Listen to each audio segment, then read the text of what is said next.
Why during the 1950s did something happen that resulted in a 70-year stagnation in a field called quantum gravity? Quantum gravity is like a startup that cannot ship a product after 70 years. And it's still taken over in theoretical physics as sort of the prestige theory field. And quantum gravity, is there an application for this that they were attempting to achieve? It's not a precursor to technology so far as we know. But what happened was quantum gravity was a replacement for something that used to be known as the unified field. So Einstein wasn't chasing quantum gravity. He was chasing unified field theory. That fell out of favor. Unified field theory becomes sort of like a joke, old-timey expression for the future of physics. And we substituted quantum gravity for the merger of quantum theory, quantum field theory, quantum mechanics, and gravitational physics under general relativity. How is it that the field became convinced that something which clearly doesn't seem to work and has had all of the resources, all of the best minds at its disposal, it sucks up everything, and it just doesn't work? To be specific, Yeah. like how many people are working on this problem? And how many people have been working on this problem for 70 years without progress? I would say that the period between 1953 and 73, there are parallel things. Quantum gravity is not the mainstream at all, okay? So real physics is happening between 53 and 73 by anybody's understanding of it, okay? One single individual who is the most dominant mind on planet Earth at the moment, effectively Voldemort, the person whose name we are a little bit afraid to invoke and cause wrath, said in 1984, no, string theory is the way. This anomaly cancellation was unexpected, and it clearly points to the fact that we are, ladies and gentlemen, we are about to quantize. Who's that person? Edward Witten. And in physics circles, you're not allowed to bring this guy up? No, we talk about him. Everybody talks about him. But to challenge him? Think about Agent Smith. Think about playing one-on-one with Michael Jordan in his prime. He's that good. Joe, I don't think I'm dumb enough not to be intellectually afraid of anyone else on planet Earth at this point. I am terrified of this person. Really? And has never made contact with the physical world. So it's like one of the greatest conundrums. So let me get back to how crazy. What do you mean by never made contact? No Nobel Prize, never predicted something that turned out to be true, never pointed us to do an experiment that was then validated. So 100% of his efforts have been not making contact with physical reality.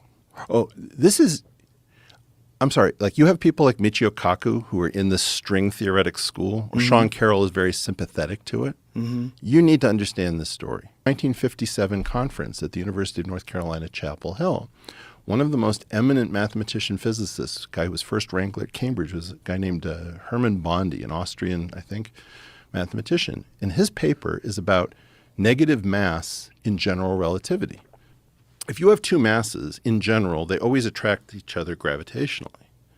But what if somehow you had a different kind of mass that was negative, just like you could have negative and positive charges?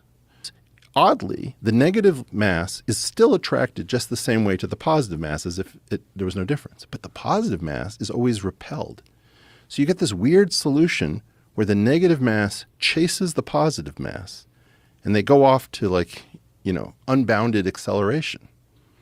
So Bondi was thinking about, why is it that we've got these artificial conditions in general relativity, which we impose by hand? They're not the same beautiful marble that Einstein used for his field equations, but we throw some extra crappy stuff in called positivity conditions to stop general relativity from giving us madness. So Bondi started asking the question, maybe we shouldn't. Maybe what you think of as madness has meaning.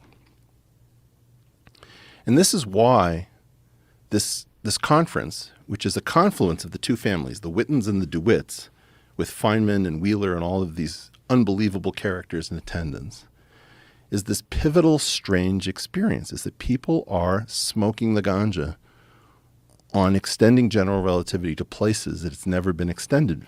And the highbrow version of this doesn't work, and the lowbrow version of this doesn't work so far as we know.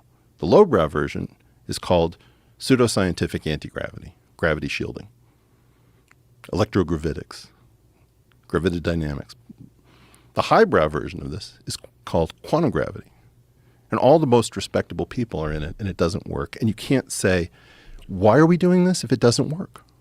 Why can't I say, Ed Witten's great, but he made a terrible blunder? David Gross and Ed Witten should be in front of the community explaining, why did you take all the smartest people, all the resources, all the attention? Michio Kaku, get Michio Kaku in here with me. Michio Kaku is out of control. Sean Carroll is covering up for this as well. In what way? They are too kind. Brian Greene. Like, I had this interchange with Brian Greene where I said, we're not being honest about the failure of string theory. And Brian was like, oh, well, maybe we were a little bit exuberant. And I blurt out, Institute for Arts and Ideas, I blurt out, that's like saying Milai. Milai was irrational exuberance. No, you put a lot of people's careers in the shredder in order to have this quantum gravity experiment, which is like, the people bowing and praying to this thing that doesn't work. The dog doesn't hunt. And anybody who questions it is a crackpot. I'm done with this, Joe. Like, you want to come at me and say, Eric doesn't know what he's talking about? I'm debating physicists. I'll debate anybody with the possible exception of Ed Witten, who still scares me, but I'll probably debate him too. In an open forum, we have got to purge the physics community of its quackery. And the quackery is coming from the high prestige version of this. The high prestige version of anti-gravity is called quantum gravity, and it just doesn't work. They have crawled into the map, the prison built by Einstein, and they know that it's not right. Because there are these two singularities. There's this singularity at the beginning of time, which we call the Big Bang, assuming the time were one-dimensional. And it's part of something called the Friedman-Robertson-Walker space-time model. And there's another one at the bottom of the black hole called the Schwarzschild singularity. And the fact that space and time kink at these 2 points is an indication that we have something wrong to a mathematician or a physicist. It says your equations work pretty well right up into the point where there's some error that you have that you don't understand, and you have like a division by zero error.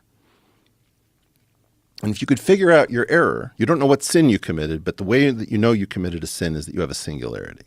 So they know that there's some successor theory. And they'll give lectures about space-time is doomed, and I'm going to talk about non-commutative geometry. But these are all ways of avoiding the fact that you haven't done your homework for 50 years, okay? So like there's some class that you're supposed to show up to and you haven't been in a long time. You don't want to show up and suddenly say, what? What's going on? That's what's happening. They are living inside of Einstein's model. So when you say something, they'll say, well, that's impossible because you can't go faster than the speed of light. And it's like, that's a space-time concept. That's an Einsteinian concept. You're not thinking post-Einsteinian. You're not thinking about recovering Einstein, or Einstein is what we would call an effective theory. You're thinking that you really live in space-time, so you know what you can do. And then you fold your arms and say, well, that's impossible.